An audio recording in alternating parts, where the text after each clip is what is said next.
On our morning show today from WRCO, it's a sure sign of spring when we talk to the gang from River Valley Area Community Garden. Today joining us, president of that organization, Rose Ellen Schneider. Also board members Chris Everett and Marlon Tafts are in the studio with us as well. Well, how about that snow, Rose Ellen? That's like some $1 million fertilizer, isn't it? That is. That's great. We're all disappointed because it's not spring, but we were just discussing on the way over how nice that moisture is going to be as it sinks into the ground, because we don't think there's any frost in the ground over around Spring Green anymore. So that's going to be great to have all of that come in and pulled all that nitrogen out of the air. So, yeah, it's going to be great for all the gardens and the farm crops this year. You bet. 60 degrees by Saturday, so there you go. Yeah, we can handle that. We can take that. Did you hear any news about anything popping up before the snow? Because I'd heard some people say that the rhubarb was kind of popping out. I was over at the gardens the other day, and our rhubarb is just poking out of the ground. So that's one positive over there. Things are starting to turn green. The prairie smoke is turning green. The flax plants are turning green. The spiderworts are starting to show their leaves, so that sort of stuff is coming. Daffodils are popping up over there. In my garden at home, I've got snowdrops blooming, so that's the first sign of spring right there when those snowdrops start blooming. So that is exciting. It's coming, and all the birds are back. You walk over and the killdeer are singing. I've been walking around the gardens for exercise, or in those streets around the gardens and for exercise. And the killdeers are singing, the blackbirds, the red-winged blackbirds are singing, the robins are singing. It's just, spring's here. It's just threw us a curve with the snow. Yeah. I may have lost count, but I think the robins had 3 snows on its back. Yes, they need 3. I was told that this was the second. Oh, the second. The snow tonight would be the third. So if the old farmers and old wives' tales work, spring will be here. Yeah. After this weekend. Well, let's keep our fingers crossed a little bit. Double cross, right? Or is that a jinx? That might be. Marlon Tafts is here as well. Marlon, good morning to you. Thanks, Phil. It's great to be back again. I was telling Rose Ellen on the way over that I think this last snow should have counted for 2 on the robin's feathers. I think so too. That was my thought anyway. But, we need the moisture, I think, going into last fall. And during the winter, they said we were at a drought. Still in a drought deficit area, so I think the fact we were able to get this moisture, not a lot of frost in the ground, hopefully that'll go right into the ground and serve as a good base to start us out this spring. Well, hope so. For folks that don't know, maybe, Marlon, you can tell us a little bit about River Valley Area Community Garden and what it's all about. Sure. It was founded back in when, Roselle, in 2016. 2016, and has been going strong since then. Added more and more people to it every year. It's continuing to be a building program, having programs for not only gardeners but for youth as well too. We've got a Busy Bee program, as Rose Ellen has alluded to, as far as kids. We've got youth age group gardeners as well too. So it's really advanced, and it's really grown in size and acreage that we've got for it as well too. So we're very, very pleased how it's turned out. Rose Ellen's been a very great proponent of and active as far as getting the word out and the availability of land and garden space for people to garden. So we're lucky to have the space there. We've had a lot of good benefactors that have helped and assisted us in various ways as well too, donating seeds or time or manure actually as well too, if you will, local farmers. So it's been a very good process. It's been a learning process. You got people at all different levels of learning and capabilities. So it's fun to watch the different ways that people of knowledge had to grow with the program as well too. Why did you get involved initially? Well, first, my wife had the green thumb. I really didn't have anything, so I started out with a little 10 by 10 plot just to see what I could grow, and lo and behold, I grew a little something anyway, and that encouraged me to go to a 10 by 20, then a 20 by 20. Now I have 2 20 by 20s, one that I'm sharing with my uncle as well too. So I think just the confidence in what it is, having the people around me to help assist me, not being a good gardener at the startup. I've learned a lot from the people around me and been blessed to have that knowledge from them. We also say good morning today to Chris Everett. Chris, good morning. Hi, good morning. First-time visitor, so you got to tell us a little bit about yourself, if you would. Well, I'm a transplant. My husband and I moved here from Lawrence, Kansas. So, and I do like to garden, but I didn't really know Wisconsin gardening. So, I volunteered the first year at the gardens just to kind of get my mind around how things grow in Wisconsin, and things grow really well in Wisconsin compared to Kansas, at least as far as temperature-wise. We left Kansas because it just is, the summers became too hot for us. So anyway, that's how I found out about the garden, was just wrapping my head around how things grow.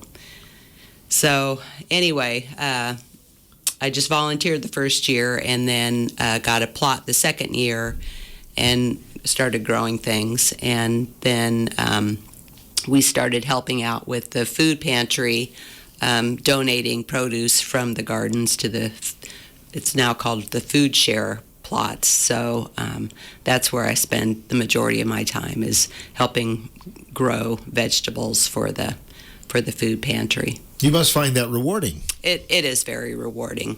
I love being outside. I love gardening, but I also love donating and volunteering time to things that matter to me, and growing food for the public and for people who need assistance it's very rewarding to me. So, Rose Ellen, was it a good year last year at River Valley Community Garden? We had a very good year last year. We had 57 gardeners, which was up from 45 the year before, and we broke three new plots in that we are using for food share plots, and we donated 4,080.5 pounds of produce to the community in various ways, and that was double what we've done in the past. And we did plant more food to give to the food pantry patrons and the community, because we thought the tariffs were going to come in a lot harder and food prices were going to go up a lot sooner, and that was going to be a big problem for the needy in our community. That didn't happen until, just like the last 6 months or so, but to donate for over 4,000 pounds to back to the community is just amazing to us. So we had over 25 kids involved in the Busy Bee program, which was, I think it was close to 30, and 25 of them were participating in the actual program, and the other 5-6 were just gardening in the 2x4 plots. And then we had 12 junior gardeners, and I think we had 7 junior gardeners actually finish the garden. With kids, they don't realize how much work is involved. And then, of course, most of the kids are middle school age kids, 5th graders, 6th graders, 7th, 8th graders, 9th graders, and they don't have their own transportation, so they got to rely on mom and dad.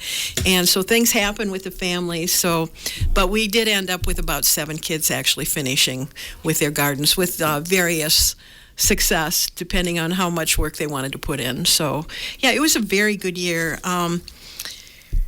We just enjoy gardening so much, and it was just a great year. The produce was wonderful. Girl Scout troop too that rented a plot. So. And the before after school program also contacted us.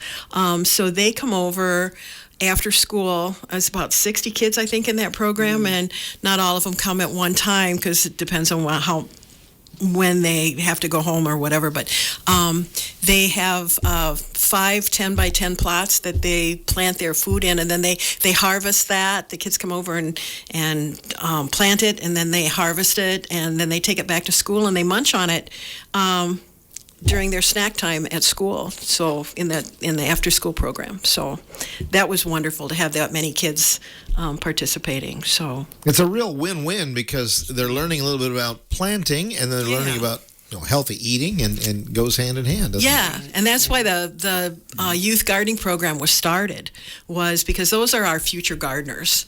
And not only do they learn to eat healthy, but they also learn a lot about nature. With the Busy Bee programs, we have a actual curriculum that we follow that talks about different aspects of gardening. So on our meet and greet in May, we'll go over and we'll plant some cool weather crops like radishes and onions. So the kids actually get in the garden that day that they come and meet and find out where the garden is and learn what's expected of them.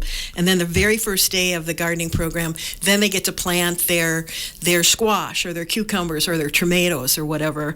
And we provide that for them. They don't have to worry about finding those seeds or the transplants. We provide that. So they learn how to garden right from the beginning, and they're responsible for weeding their plots and then harvesting. And sometimes they actually have too much, so they'll take it down to the kiosk to put out for people to use.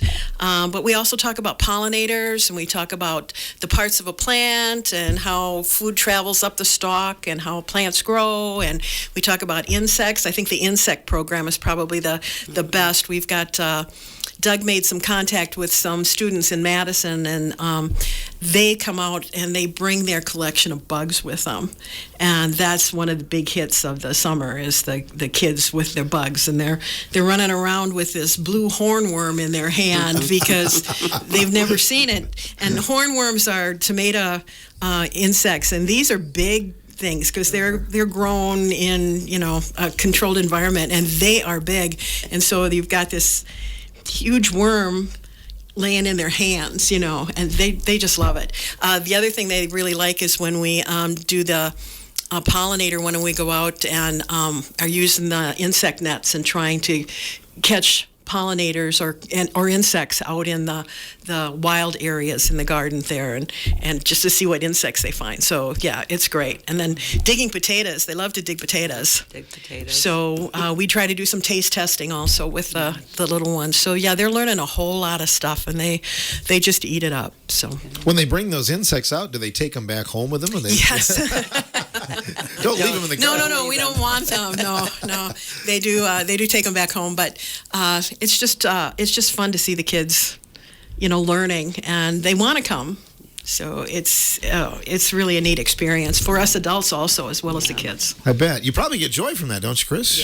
Yeah, seeing them run around and interact with each other and interact with the plants and whatever comes out of their mouths is just well, and once they're introduced to where the strawberry bed is or the raspberry bed, and they've taste tested, one of the first things a lot of them do when they get there in the next morning is go right to the beds, and they're munching away. The cherry trees are another hit. Yeah. They'll go pick cherries off the cherry trees. So yeah, it's just really neat to see them that excited about being in the garden and being outside. Yeah. It's impressive, Chris, how this has grown. I mean, we're talking about a lot of vegetables, a lot of everything now. Yeah, it is. It's very impressive.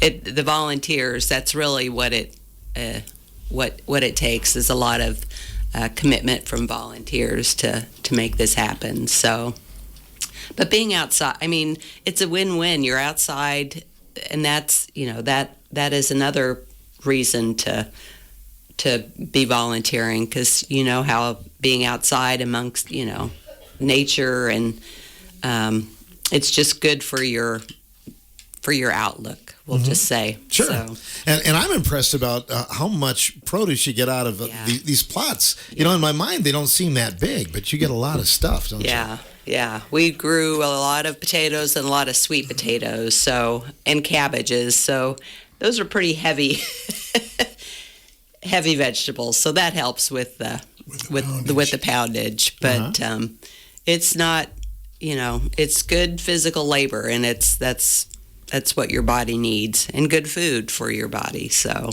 Nice that you mentioned cabbage. It's St. Patrick's Day today. It is, yeah. Throw in a little corned beef, and there you go. I've got my green on. Yes, too, you do. So. Looking good. Marlon, we wanted to talk to you about manure because I think somebody said that you were the expert or something. No, well, if Doug were here, he might allude to that. He might, in fact, agree with that. But no, just a little tidbit as far as what we were able to have access to last year.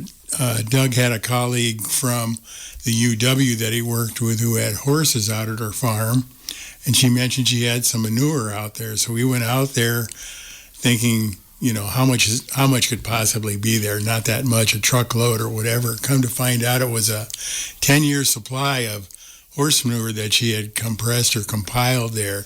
So we were able to take about 6 dump trailer loads of manure back to the gardens for composting purposes, and now there's another half of that still left, and they continue to build on it. So the quality of it's excellent. It's almost like a fine powder right now. So it's already been broken down into a fine compost.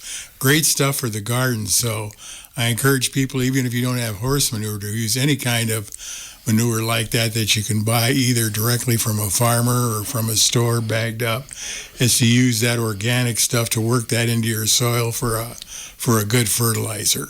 Yeah, and in fact, Rosella was talking about the amount of produce that came out of the garden. Maybe the secret is the horse manure, right? I don't know, it was just the horse manure, because we had a guy that, Jim Sprecher, who gave us access to his cattle manure as well, too. Actually, we have some that's actually from north of Plains, some llama manure. So you can say it's getting really exotic, Phil, what we're working with here and stuff like alpaca. That's right. Knitting friend who has alpacas, and she donated. So so we got had 3 different varieties to pick from.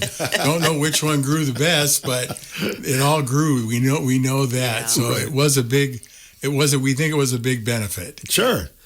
Reminds me of an old joke about what you like on your berries, manure. Well, I like milk and sugar, but the manure makes them grow pretty well, I guess. That's right. It does. It does. Sounds like things are going well at River Valley Area Community Garden. We have more to talk about coming up. We'll talk about a workshop that is coming up, and also there are still some plots available. We'll talk about that when we continue on the morning show.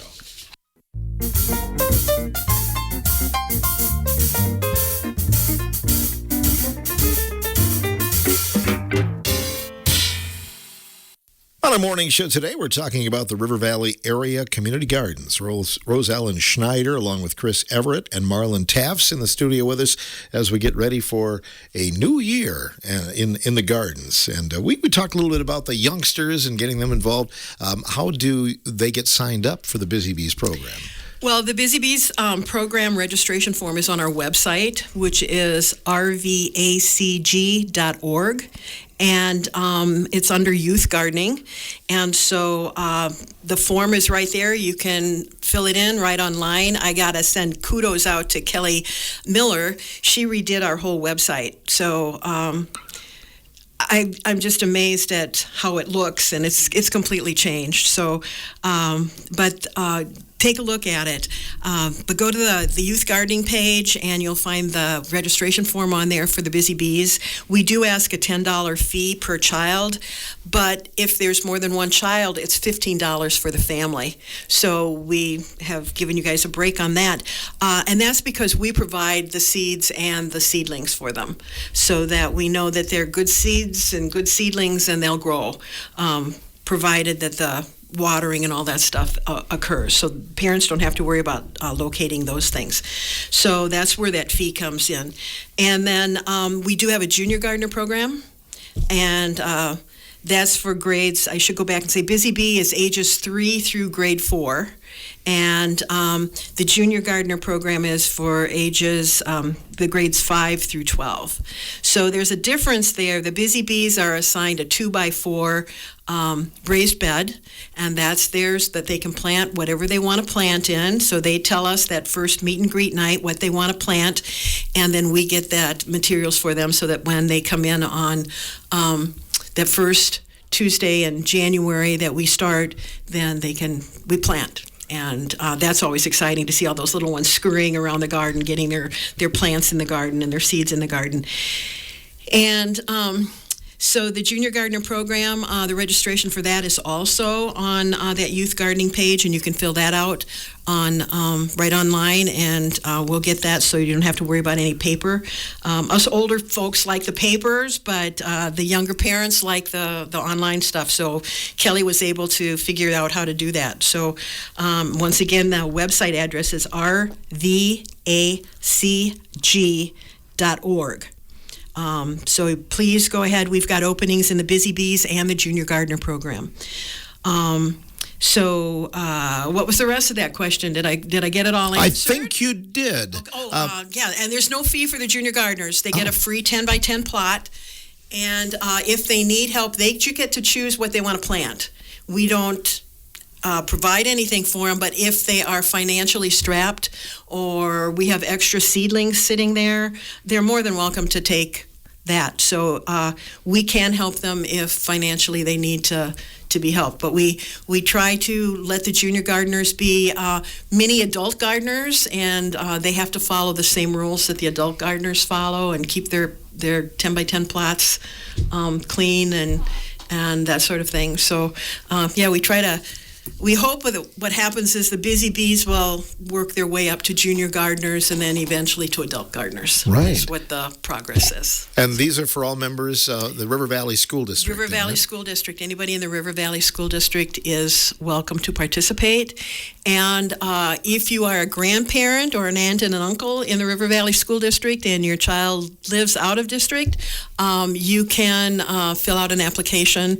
And if we have room, we'll definitely get the kids in, because we're actually adding 4 more 2x8 boxes, so we'll have extra room for kids. So if you got a child that's interested, or you want a child to come and start learning about gardening and nature, you're more than welcome to fill out the form, and we'll work you in. What a great opportunity for grandparents or aunts and uncles or whatever to give them something to do, right? Yes, yeah. A lot of kids tend to sit in the house and watch television or whatever is going on now with kids, and to get them outside and playing and being in nature and out in the sunshine, soaking in that vitamin D is the best possible thing we can get for those kids to be doing right now. And you have plots available for everyone, right? Yes, we have. Last year we had 88 plots, and that number jiggles from year to year because we have designed the garden so that it's 20 by 20 plots that we can divide in quarters or in half. So depending on what size of plot you want, we'll adjust. So the 10 by 10 plots are $20 annual fee. So that's, you give us $20. That includes water, straw, use of the tiller. We provide fertilizer. There's other hand tools in the shed that people can use. So you don't even have to have your own equipment. So a 10 by 10 is $20. A 10 by 20 plot is $40. And then the 20 by 20 plots are $60. And you can rent up to 2 20 by 20 plots automatically. If you want a third plot, then we have to go back to the board and make sure that there's enough plots available for everybody. So, but that's the only reason. We've never turned anybody down for an extra plot so far. So yeah, we've got plots available. Now's the perfect time to get your registration in. Registration, again, is online at rvacg.org. We also have some print copies in the info box at the gardens on Westmore Street there in Spring Green. So the gardens you can approach it 2 ways. Either turn onto Westmore. Westmore goes right up to the round barn where the new Los Amigos 3 is, and you just turn there. Ring Brothers Classic Auto is on one corner, and Car Parts is on the other corner, and just come right down that street, and we're in the second block, and there's a little mailbox there that says info on it. So there's paper registration forms in there if you don't want to register online. It's easy to find. It's easy to find. Sure. Yep. It's going to be even easier because the new community food pantry building is there, and the new St. Vincent de Paul's store and warehouse is being built right there. So there's a lot of construction going on in that corner right now. So you can find us pretty easy. Spring Green is growing, right? It is. Yeah. It is. That's awesome. But yeah, you can see the plots even from Highway 14, if you're looking down the street there. Yes. So. Yes. Yeah. And who does the land belong to? The land belongs to the village. So it's when anybody wants to put a subdivision in, they have to allow a certain amount of space for green space, they call it, so that green space can be used for anything for public use, like North Park and South Park. I guess it's Veterans Park now, isn't it? Veterans Park and South Park are all on green space. So when the folks in 2016 were looking for a place to put their garden, the village said, well, we've got this 2.5-3 acre plot here. You can use that. So that's how we got it. So we are on green space owned by the village. Very nice. Chris, you've lived elsewhere. This is very unique, isn't it? Yeah, it is. But I think their community gardens now are popping up in more places because people love to garden, but there's not enough space where they live. I know there's many in Madison, community gardens around the Madison area in Middleton, and but it just gives people an opportunity to garden, and gardeners love to share knowledge and vegetables and seeds. They're very giving people that I've realized through the years. So it's just a win-win situation. And if you're a gardening enthusiast, also on our website, Kelly, I think, has a donate button that Yes. you can, if you'd like to donate to the gardens, any amount, that would be greatly appreciated as well. So We wanted to spend a little more time talking about the food share plots, Chris, and how do those work? Well, this is now our third year of growing a lot of food for the food pantry. Well, we've always had food share plots, but this was our first enormous year. one. Yeah. Yeah. So, Doug, who usually comes to talk with you, kind of oversees that and gets us started as far as getting seeds and starter plants and things like that. And then we have work days.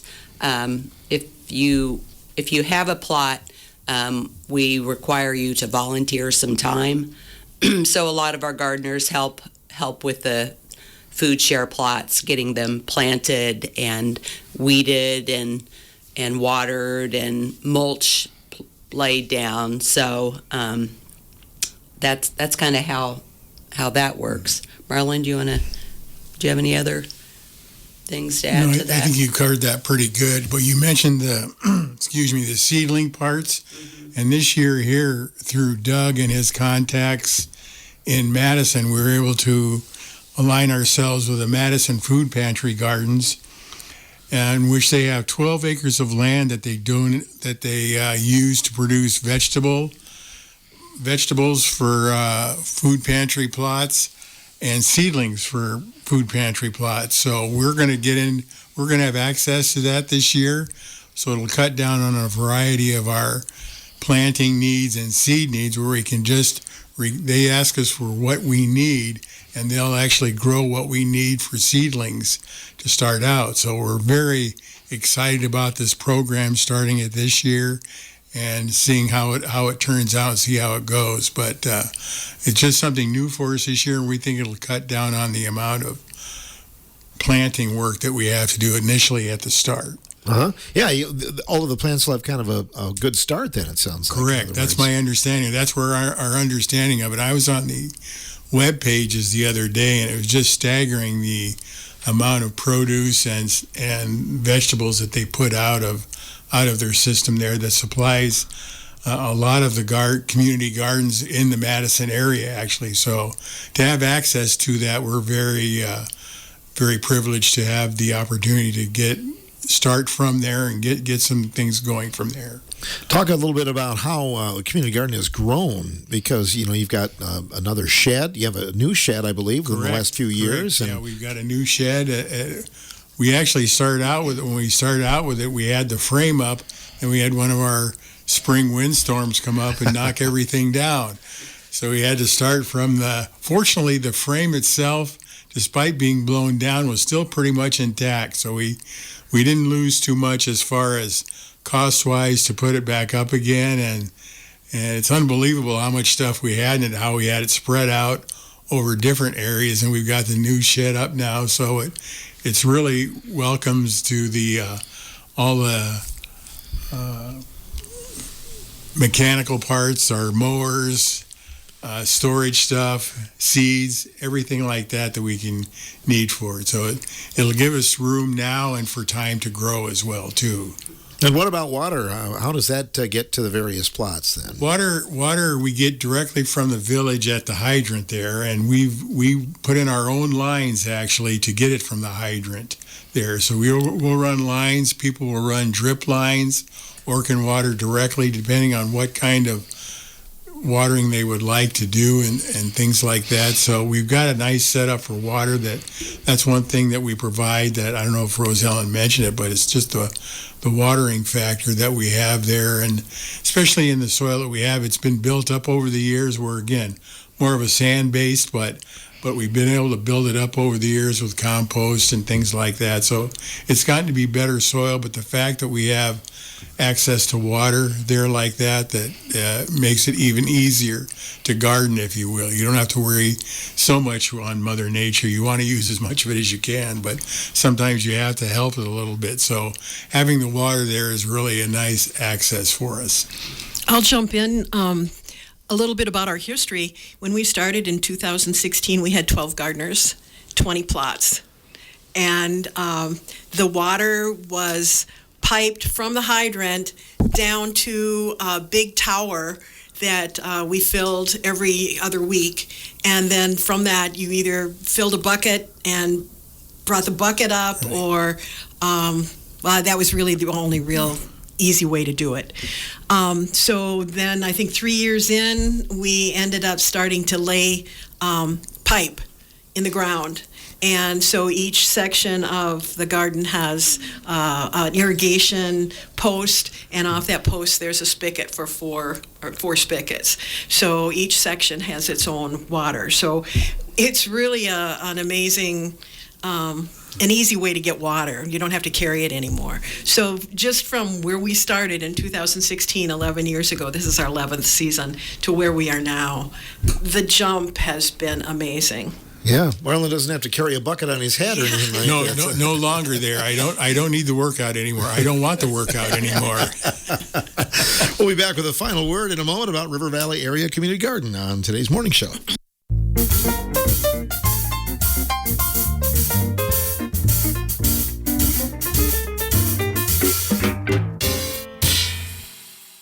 Welcome back to our morning show visit. We're talking spring today. River Valley Area Community Garden.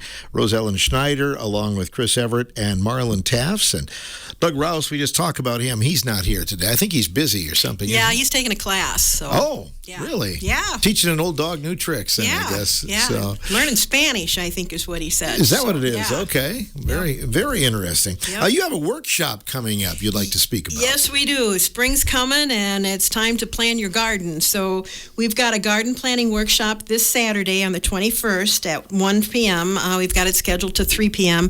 at the Spring Green Community Library.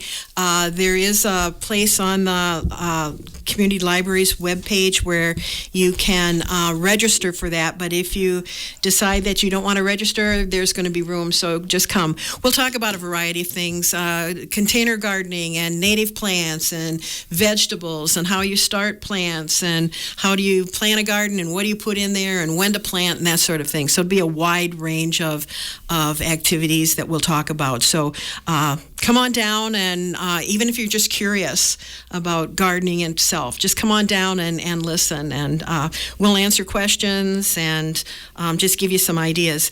There is another workshop coming up that's not sponsored by us, but it's sponsored by a good friend of the garden, and that's Kay Baylink, and she's doing a nature journaling web workshop on Friday night.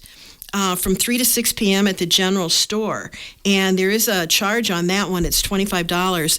But she talks to you about how to look at twigs and how to draw things and how to make notes. And at first I thought, well, that's kind of weird. But I've seen her work, and I've talked to people that have taken the workshop. Yeah, her work is beautiful. Other people have, one of our gardeners is taking it right now, and it's something extended. And she said, well, I'm not a good artist like Kay, but she said, I looked at her drawing, and they were meticulous with the nodes on a branch. And you just sit there and you look at it, and then you transfer it. So it makes you more aware of nature. So those are two things that are coming up really quick. And then on May 3rd, we've got a garden basics workshop for people that want to start a garden and don't know how to use a tiller, or don't know how deep to plant plants, or what kind of fertilizer you use, and all that sort of stuff. So that's on Sunday, May 3rd, and that starts at 2 o'clock at the gardens. So some really good opportunities to learn coming up here. Give back a little bit. And Yeah. That's interesting, because I think, when we think about gardening, Marlon, maybe we think that we know it all, and then, all of a sudden you can still learn something, can't you? Oh, there's a wealth of knowledge there. People coming from different areas, different age groups, just all different kinds of backgrounds that have done gardening, and some plants that you wouldn't associate being in a garden. They show how well they can do under the right management and good practices and stuff like that. So no, it's a great learning experience out there. And the good part is the real social aspect of it is that you can always tap into your neighbor or neighbors within the garden. They're more than happy to help you because they want you to succeed. If you don't succeed, if you don't do well, you get a little frustrated and you say, oh man, I don't know if this is for me. But there's always the people there to help you and guide you through some of these problems. So even if you don't do well one year, give it a try the next year, and you'll probably have better success. Yeah, but years are so different. One year to the next is growing season is just so different. One year you'll have great luck with your tomatoes. The next year, they're horrible. You got nothing. I'm glad you said that, because that's the way I always think too. I'm like, what happened? It was so good last year. Yeah. Well, and this year, some people had really bad luck with their tomatoes, and yet they could be 4 or 5 plots down, and they had really good luck with their tomatoes. Yeah. Bad luck, good luck, not very far apart. So what the reason was, we have no idea, and it could have been the time of year that you planted the tomatoes. I do want to say, too, we talk too much about, I don't say we talk too much, but we talk a lot about veggie gardening, flower gardening. We've had some people that have rented a plot just to grow flowers. And so they'll come over and they'll cut them once a week or twice a week and take their bouquet home with them. Or they'll give a bouquet to friends or whatever. So it's not only just veggie gardening. If you want to garden, you can also come over and plant some flowers for bouquets and things. So I want to include that in there. Yeah. So You mentioned too, drawing pictures, taking pictures on your phone is some of the things, Chris. That's a great opportunity too, isn't it? Yeah. I'm taking part in that nature journaling workshop with Kay, and it teaches you to actually slow down and look really closely at things. And it doesn't matter if you can't draw or paint, or you just do what you can, and then look back and laugh about it with another person who doesn't do as well as Kay does. But it's just getting together with like-minded people who like to do things together. So.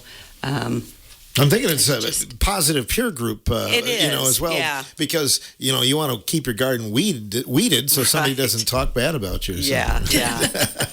But weeds are good too. Well, they can be. They can be. Are there secrets to having a good garden, keeping the weeds out? Is it the mulch? Yes, there is, and Rose Ellen knows this. It is cardboard and newspaper and straw. You have to have that barrier so that the weeds can't pop up. They don't get the sunlight so that they don't grow. So that is a secret for a weed-free garden, I think. So A lot of that work that you have to put in is at the beginning. at the beginning, You get yeah. your newspaper or your mulch or both of them down, or your cardboard and then your mulch on top of it, your straw, and you've got very few weeds then to pull. You Doesn't do. keep them all out, but very few weeds. And then the next hardest part is the harvest, which is the joy, because then you get to take that harvest home and eat it and enjoy it. Fruits So, of your labor. the fruits of our labor. Yes. Right. The good part about the using the cardboard and the newspaper and the straw is you can till that right into the ground at the end of the season as well too. So Yeah. cardboard might take a little more time to break down, but if you put some moisture on it, if it gets wet, it'll start the breaking down part, and then the straw and the newspaper, you can work that into the ground, and it helps build the soil at the end of the season, offers you a little bit more, solidifies the ground a little bit more as well too. So can start as a weed barrier, but also kind of a composting or fertilizer benefit at the end of the season. Well, Rosellen was talking about the busy bees and, kind of getting everything planted and, even the adults, but it's kind of a lesson in spacing, like, how to it seems like you get a lot out of a plot, you don't need a lot of space, do you? Oh, you're exactly right. I mean, some people will give more space just to allow their plants to expand. Others want to get as much produce out of the square footage that they do have. So it all pertains as to what you like to do in your garden and how you like to move around. There's also there's suggestions for companion plants that grow well with other plants and plants that don't grow well with other plants. So there's some learning techniques that you can be found with that information as well too. Doug's a good provider of that information, so that's something to be focused on as well too. What plants grow well with other plants. One of the other things that we're seeing in our garden is more of the vertical gardening now, because you can grow plants on trellises. So that gives you more space on the bottom to plant other plants. So our cucumbers are on cattle panels now. I don't remember if we grew squash on cattle panels, but I know another gardener did. So if you've got the trellising system, then you've got more space to grow things in. So, and then that covers the ground also and protects the weeds from coming up. So it's a win-win situation all around. And it's a lot of new things that we're learning, and people introduce and they go, well, what do you want to grow squash up? They're going to fall. Well, they don't fall off the vine. Mother Nature and God has provided that strength in those stems. And yeah, it's just really unique to see all the other different planting techniques and ways we can improve the volume of our crops. Yeah, we experimented last year, I know, with Doug.